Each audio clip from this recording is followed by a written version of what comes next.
Hey guys, welcome back to my channel, Shadow Marie. Today I'll be doing my books that I read / wrap up for the month of June. So anyways, let's just get right into it.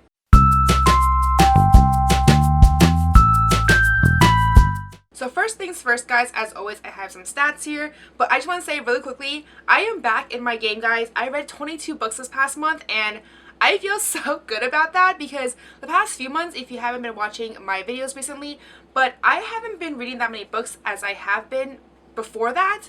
So I've been kind of in a weird reading slump, but not really. I just been reading less. And this time, guys, June was a good month. I read 22 books. But anyways, let me break down the stats for you guys very quickly. So out of the 22 books that I read one that was an ebook, I read 8 audiobooks, and I read 13 physical books. And then out of all the books that I read, the ratings, I gave 1 star, 2 2.5 stars, 7 3 stars, 3 3.5 stars, 2 4 stars, 4 4.5 stars, and 3 5 stars. So looking at this, I would say that most of my books this past month were kind of average. About 10 of them were 3 / 3.5 stars, which is not great, but I did read a good number of 4 to 5 star books, so I'm pretty happy about that. And then on top of the books that I read, very quickly, I also DNF a number of books this past month. I DNF 6 books, which is actually kind of out of the norm. I would say I would usually DNF maybe like 1 to 2 books a month, sometimes none, but this month I don't know what I was in. I was just like not interested in, out, not interested, done. So I ended up DNFing 6 books. So I read 22 and then I DNF'd 6. So anyways, but I'm happy with the 22 books that I read this past month. But for today's video, I'll be discussing 7 books. Most of them are very recent books or just very hyped up or just books I really want to talk about. So the first book that I want to discuss is Spin the Dawn by Elizabeth Lim. I am so happy I got this book. I got this book as a book blog, and this book was so good, guys. It was just everything that I wanted in Asian fantasy, and it was just way better than I expected because I have been reading a lot of mediocre Asian fantasies recently, and this one was just so good. So this book follows a young girl called Maya who has dreamed of becoming a famous tailor her entire life. Unfortunately for her, though, as a female and in her current society, the chances of her taking over her father's tailor shop is basically slim to none. But then one day something happens. She ends up posing as her brother to compete for the role of the inferior tailor. From there, she finds herself competing against 11 older and more experienced tailors in a fierce competition. And as the competition grows fiercer, there's also magic involved. She somehow ends up catching the eye of the court magician. His name is Eden, who can somehow sense beyond her disguise, and the fact that she has been using some sort of magic as well. And finally, the day of the final challenge is presented, and she ends up going on this impossible journey to gather 3 impossible items for these 3 magical dresses. And this book was just so good. There's like magical elements to it, there's romance, there's adventure, there's all these like court political intrigue as well, and it was just fascinating, guys. I really enjoyed this book. I enjoyed this book so much that I ended up giving it 4.5 stars. And I would say that this book follows 2 distinct parts in this book. The first half is the competition and all that drama that ensues from that, and the latter half is all about the journey trying to seek these impossible items for these 3 magical dresses. And despite the fact that it's 2 very distinct parts to this book, they somehow seamlessly connect with one another, and I was just so up for that. My favorite part would definitely be the characters. I completely fell in love with Maya. I love the fact that despite all the circumstances that was presented to her as a woman in this society, she did not give up her dream. And I just loved how determined and creative she was when she was up against all those other more experienced and older tailors, as well as the fact that she was able to pick herself up and strive on despite all the other obstacles made me admire her all the more. But the reason why I end up giving it 4.5 instead of 5 stars was because despite the fact that I know this is a Chinese inspired fantasy, I felt that based on the characters themselves, I could not tell that they were Chinese inspired. Just the names in general were just very diverse. I would say that a lot of the characters in here, based on their names, were coming from different regions. There was this one girl I saw on her Goodreads review. She kind of broke down where each region they come from, like for the names, and I remember there was like Finnish names in there was like a Gaelic name. It was like all over the place. It was definitely not an Asian cast of characters, which I thought was kind of weird. Even Maya's last name was Tamrin, which I believe the girl was like, it's a Jewish name or something like that, but it's definitely not an Asian name at all. I would say the only Asian kind of inspired names was probably the Emperor, and his name is like Kwanujin or something like that, but everyone else, even Eden, her brother, were just definitely not an Asian inspired names. So that was kind of weird for me because it didn't give me that sense of Asian diversity, I guess. But other than that though, I mean, I really like this book. Oh, and the romance, guys. Ugh, the romance in this book. Okay, so I love Eden. Like, him and Maya were just perfect for each other. I love whenever he was poking fun of her and just bantering with each other. Their dynamic and their banter together was just so adorable, and I just really like that, and I am all for that. And the ending, guys, was also just a huge cliffhanger. I cannot wait to get my hands on a sequel because that ending, like, I need to know what happens next. As soon as it comes out, I am eager to pick it up. Next up is American Royals by Katharine McGee. I love this book so much. It was just such a fast, fun, entertaining read, and I cannot wait for you guys to all read it when it comes out in September 3rd. So this book is everything, guys. So this book is technically an alternate reality kind of book where what happens if George Washington did not become president but instead becomes king, and now it is modern society where America now has a royal family. And this book is just all about the drama, the gossip, the paparazzi, like all that stuff that comes with the territory of being a royal and just being a celebrity, I guess, in today's term. So this book follows 4 particular women. So the first woman is Beatrice, and she is heir to the American throne. So she has basically been living her entire life based on what has been expected of her. So she has been living her life very dutifully and just very obedient in that regard. But something happens, and now she finds that this life that she has been living is now very stifling. Then the second woman that we follow is Samantha, and she is the younger sister of Beatrice. So she is technically the other child, where if something happens to the heir, then she would be the backup essentially. So because of that, no one really cares too much about Samantha except for when she is causing trouble. So as you can basically tell, she is the troublemaker in this book. And something happens and she spies a boy that she's very much invested in, but it so happens that this is the one boy that is off limits. Then the third character that we follow is Nina, and she is Samantha's best friend, but she's a commoner. So she has basically lived her life in kind of 2 different tracks. So one foot is basically in the door of the society, royals, all that stuff, and the other half is when she's just a commoner, she's going to school, doing hard things, etc. But again, as usual, something happens, and now she's deciding if she wants to stay more in the spotlight or try to get away from it. And the fourth and final character that we follow is Daphne, and she has lived her entire life aiming to become queen. She has been aiming to become wife of Prince Jefferson. So Jefferson is the twin brother of Samantha, and so Daphne has been living her entire life aiming to become wife of Prince Jefferson, and she will basically stop at nothing to obtain that role. So this book just has so much drama, like so much drama involved, I just can't even, but it was such a fun read. Like, I just flipped through the pages like nothing. It was such a fast read and so good. So I did give this book 4.5 stars though, just because I do feel that the plot and the writing is not necessarily anything special. There's all these tropes involved as well, but something about this book just kept me engaged. I think it was either the characters or just the drama that happened, and I was just like, I need to know what happens, guys. Like, I am just nosy and I need to know what happens next. And out of the 4 characters, I would definitely say I like Beatrice and Nina most. I would say that they were the most fleshed out of the 4 characters, and I really like reading about their struggles and kind of grappling with what it means as their social status in terms of their romantic relationships, and so it was just really fascinating on that end. So I really liked those 2 characters the most. Samantha was a really fun character as well, but she was a little too self-absorbed and a little too selfish for me, but she was really entertaining. And Daphne, on the other hand, I just straight up hated her, but at the same time, we need that one character because she brings all the drama, guys. She brings all the drama. Like, she is the catalyst for everything just because of her personality and what she's doing, all that stuff. And without her, this book would just not be as entertaining, I think. So I admire her and I respect her for her position, her character in this book. But in terms of her personality, she was the worst. But the main purpose of this book though is the romance. There's so many romances going on. I would say there's like 5 romances, and some of them I rooted for, some of them I didn't root for, but they were all incredibly entertaining to read, and I cannot wait for the sequel because I want to know which relationship ends up panning out and who ends up with whom, because right now, I mean, there's a few that's kind of a given, but the other ones, I just want to know what happens, guys. Like, it's kind of up in the air. I feel like there's a possibility that something will totally come out of nowhere, and so I'm really curious. But yeah, I want to know what happens next. I want to see who ends up with whom, and the romance is the major part of this plot for sure, and I just loved it, guys. It was just such a fast read, and I cannot wait for the sequel. Then the next book that I want to discuss is Queen's Resistance by Rebecca Ross. This is the sequel to Queen's Rising, and I love that book so much.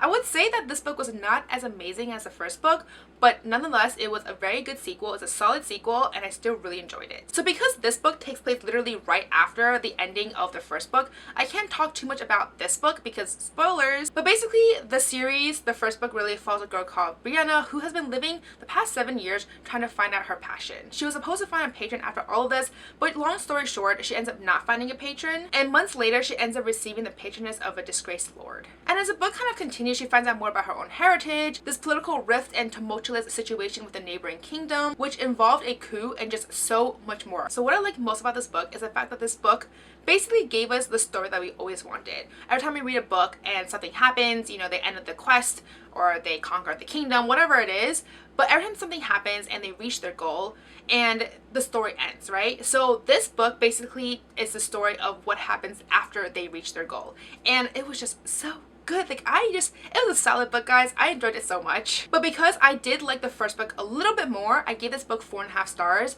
and the first book I gave it 5 stars. It was just such a good book. I thought the author did a really good job of portraying how realistic the struggles were to try to fit in with a new family, and Brianna is trying to fit in with this new family of hers, and her struggles in this sequel was just done so realistically, and it was done so well. And the romance that I really enjoyed in the first book was not as prevalent in the sequel, but honestly though, I think it was actually a little bit stronger in the sense that their bond together was stronger, because to me it showed that they trust each other so much that even though they're not outwardly showing all these affections and everything, but they still rely on each other to the point that you can definitely tell that there is this unbreakable bond between them, and I just really like that. And the one thing that I thought was really interesting about this book that wasn't in the first book was that this book follows 2 POVs. One is Brianna, who we followed in the first book, and the second one is Cartier, which I was like, yes, please, I need to know more about his character, I need to know more about his personality, like what he's thinking and all that stuff. And this insight definitely gave a bigger depth to his character overall, and I just enjoyed that so much. So this series was just so good. I really enjoyed both books, and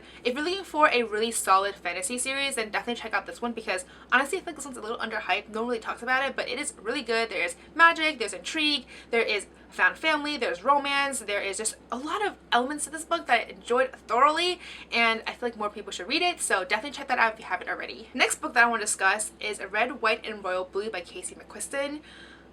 There is some tea in this review, I feel like. So this is a contemporary romance, kind of an alternate reality as well, where after 2016 it was a female president, the first female president ever, and this book follows her son, Alex, who is the first son, I guess, as well as the Prince of Wales, and their romance. So for the longest time, there's been some sort of tension between Alex and Henry, who's the Prince of Wales. But one day, Alex and the first family are invited to this royal wedding, and something happens. Some sort of confrontation happens. And because of this confrontation, people fear that there is some sort of tension between the US and British relations. And so now there is this like fake friendship that is formed, and now they must be seen in public as the best of friends. And of course, as we all know, guys, there's a romance involved. Oh my god, we didn't know this, but there's a romance, guys, and this fake friendship develops into something a lot more. And during this whole friendship to romance thing, there's a bunch of political aspects to this book as well. So this tea, guys, I gave this book 3.5 stars. I mean, I didn't not like it. It just wasn't as amazing as I was expecting. Like, I was expecting to be a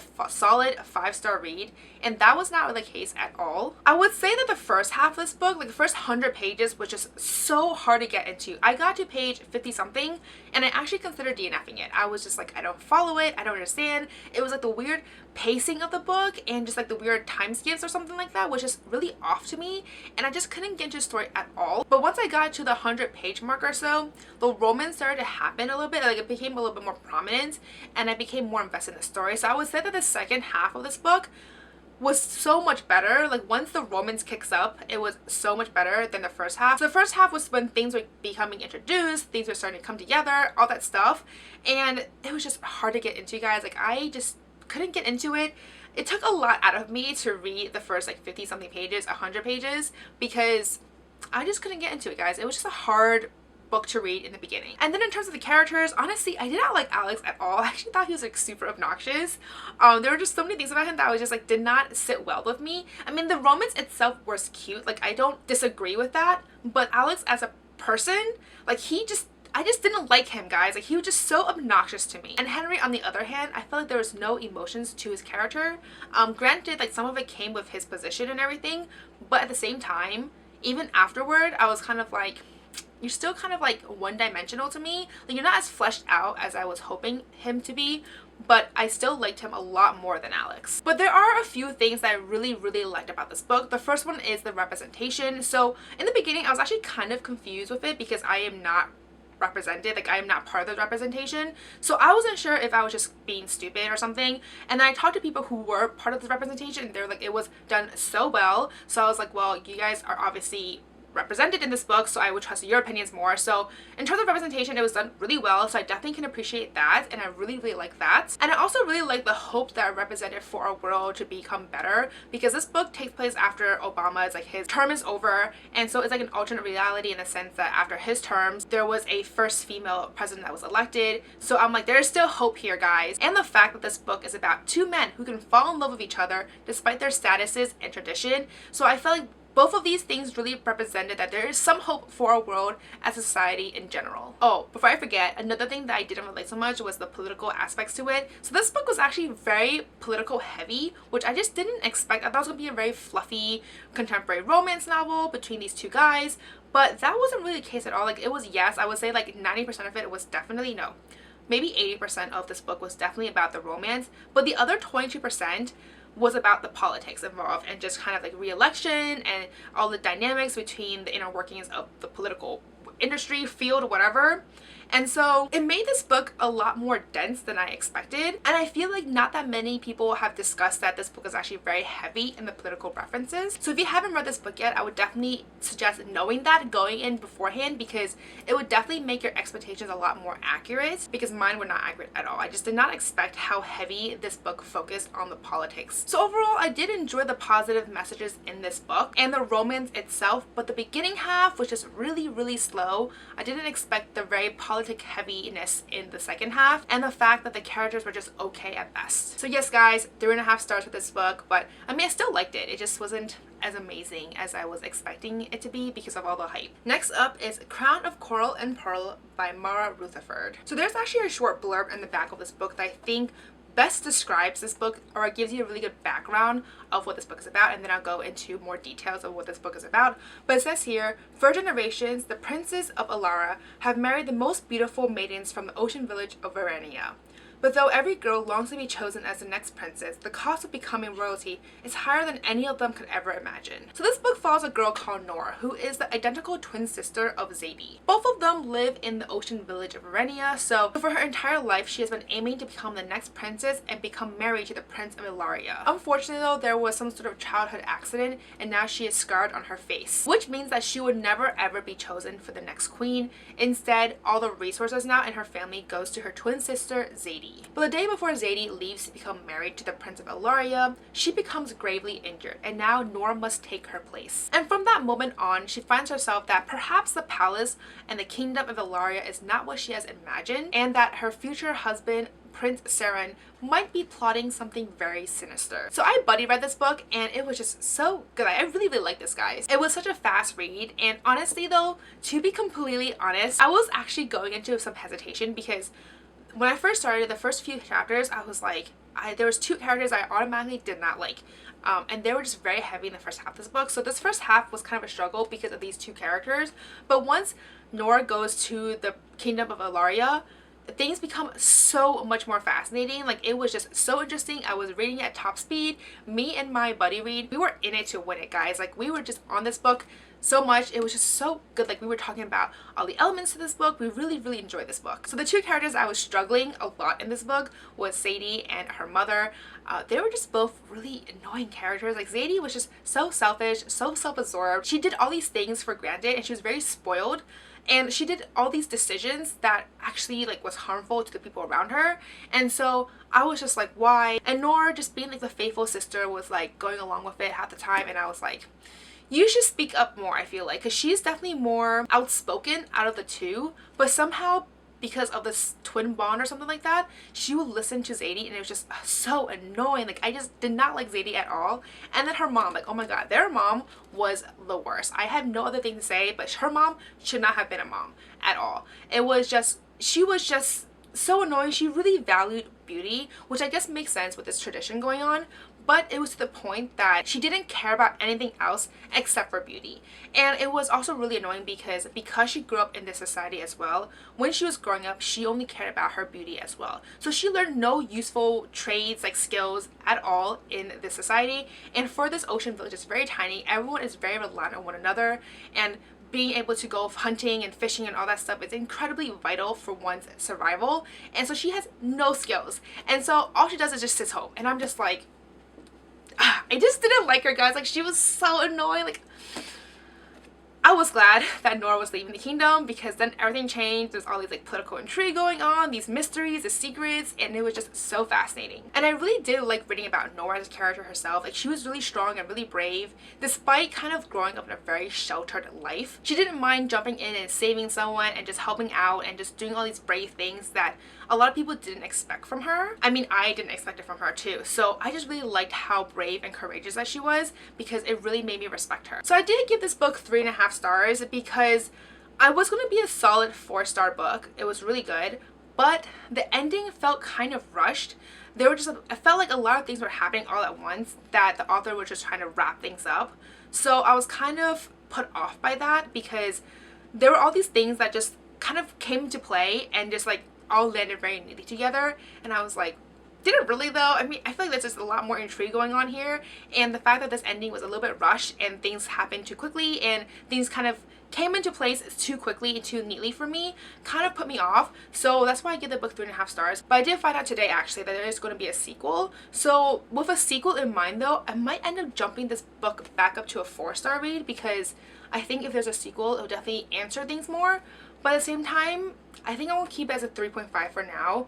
And when I see this next book, the sequel, come out, maybe I will like read it and I can change this rating. But as of right now, it's like somewhere between 3.5 to 4 stars. It was just because of the ending, guys, that I bumped it down to 3.5. But it was a good book, guys. If you're looking for something that is fantasy, magic related, because there's a very small hint of magic in this book. It's not very prevalent, but it's definitely there. There's also a romance in here that I was like a forbidden romance of the kind, and I was really excited for that because that was actually done really well as well. So yeah, if you're looking for any of those elements in the book, then definitely check out this one. Then the next book is To Kill a Kingdom by Alexandra Christo. This was so good. It's supposed to be a dark retelling of Little Mermaid, and it was just so much better than I expected. I ended up giving this book 4.5 stars. So this book follows Lyra, who is a siren princess, and every time it's her birthday, she goes out and collects a princess heart. So she is revered among all her other sirens. And her mother, the Sea Queen, has raised her to be very ruthless and cold. One day, due to some twist of fate, she ends up killing another mermaid. So there are sirens, mermaids, and mermen in this book. They're technically like 3 different races or species, but they all are under the realm of the Sea Queen. So anyways, as punishment to her killing another mermaid, her mother punishes her by transforming her into a human and telling her that she must go after the heart of the siren killer to redeem herself, and then she'll change her back into a siren. And this siren killer is Prince Ilian, the other main character in this book. So while Prince Ilian is a prince, he is heir to the kingdom of Midas, his true calling really is to become a siren killer and just destroy all sirens in this world. So as you can see here, there's going to be some sort of conflict between the fact that Lyra is a siren and Prince Ilian is a siren killer. Guys. So anyways, his journey to hunt down all sirens ends up leading him to this path where he finds a young woman drowning at sea, and guess what, guys? Guess who this young woman is? That's right, it's Lyra. And from that moment on, they end up going on a journey together. One sworn to kill all of the other's kind, and the other must kill the other to return to her former self. This book was just so good, guys. It was just everything that I wanted in a fantasy retelling or like a fairy tale retelling. It was probably one of the best retellings I have read in a very long time. I loved how dark this book was. I love the descriptions of the mermaid and the merman, because they're not what you expected at all. You grew up kind of picturing these like Disney-like creatures. That is not the case in this book at all. The way how Alexandra depicted them, I truly came up with some horrific images in my mind while I was reading this book, because I was like, oh my god, I can't believe they look like this.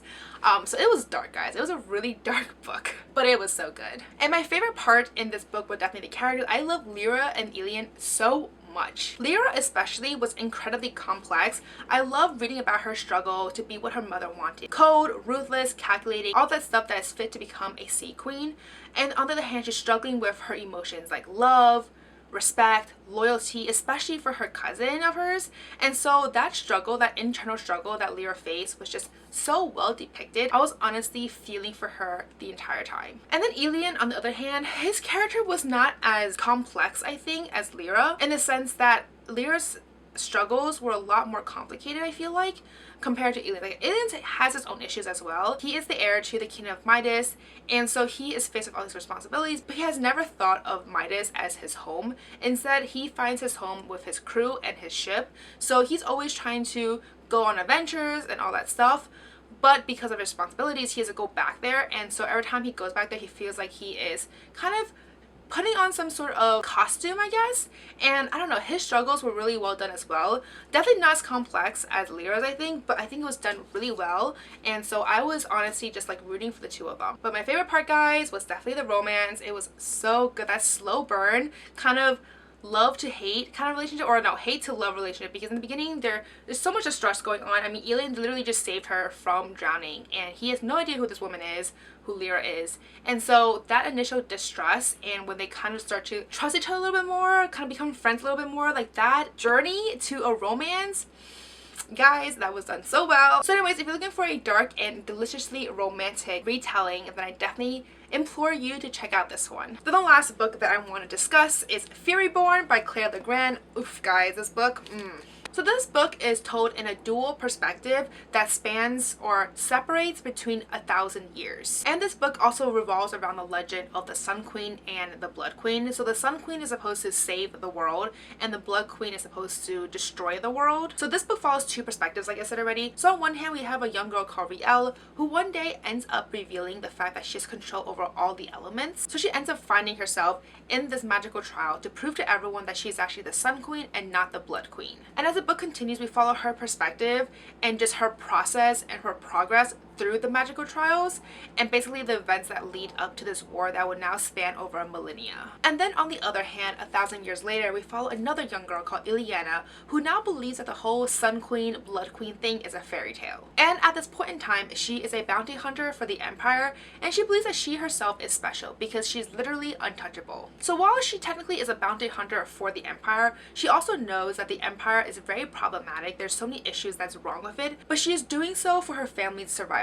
But then one day, of course, something happens, and she ends up finding herself partnering up with LeWolf, who is the captain of the rebels. And from there, she ends up discovering more about the Empire and the evil that is more terrifying than she had ever imagined, and the fact that there might be some truth to the whole Sun Queen / Blood Queen fairy tale. So this book was really good. I gave it 4 stars. It was a very, very solid fantasy book. I just loved how strong the females were in this book. I mean, can you say badass? But I would definitely say that my favorite characters were actually the side characters. I actually really like reading about Remy, who's Ileana's younger brother, the Wolf, and Corian. Especially for the Wolf and Corian, there's so much backstory that I'm really hoping that the sequel and the future books will reveal, because there's so much to their story that is still very much in the shadows right now, and I am so curious and so intrigued to find out like what happened all those years ago, you know, what is their purpose here, what's fueling them now, etc. And there's just so much to these characters that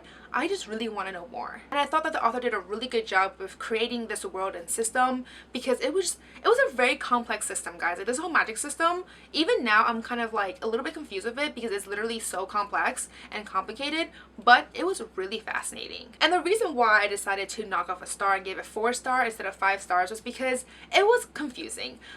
Not just the magic system, but also the way how the book is presented. So the fact that this book, it alternates between 1,000 years. I mean, it follows Rielle, who is 1,000 years ago, and it follows a girl called Ileana, who is 1,000 years like in the present day. And so this book is told in alternating perspectives, and because of the whole time difference as well, it can be a little bit confusing, as well as the fact that there's all these like magic system involved, and the fact that the world from Rielle and the world that Ileana in right now are completely different. So that being said, the whole world is a little bit confusing, but once you get past that though, it gets really good. but it definitely took me a while to get around to it, so which is why I gave this book 4 stars instead of 5 stars, because otherwise this book would have been so solid as a 5-star read. I also have Kingsbane, and I am aiming to read that sometime in July this month, so I'm really hoping that this book is so good, like the series will continue. I know that Katie read it recently and she's been just raving about it. She's like, it's even better than this book, and I really like this book already, so I'm hoping that next book, Kingsbane, will be a 4.5 or even a 5-star read, because this series, guys, like once you get into it, you cannot stop reading this book. So anyways, those are all the books that I want to mention in this video. I definitely read some really solid ones and then some mediocre ones as well, but overall, like, I still had a really good month, especially the fact that I read 22 books, which is crazy but awesome. So let me know down below which book that I read this month that you really want to read. Which book have you read already? What did you think about it? Did you agree with me? Did you not agree with me? All that stuff below. But as always, if you like this video, please do give me a thumbs up, subscribe down below, don't forget to follow me on Twitter and Instagram, and I'll see you guys next time. Bye!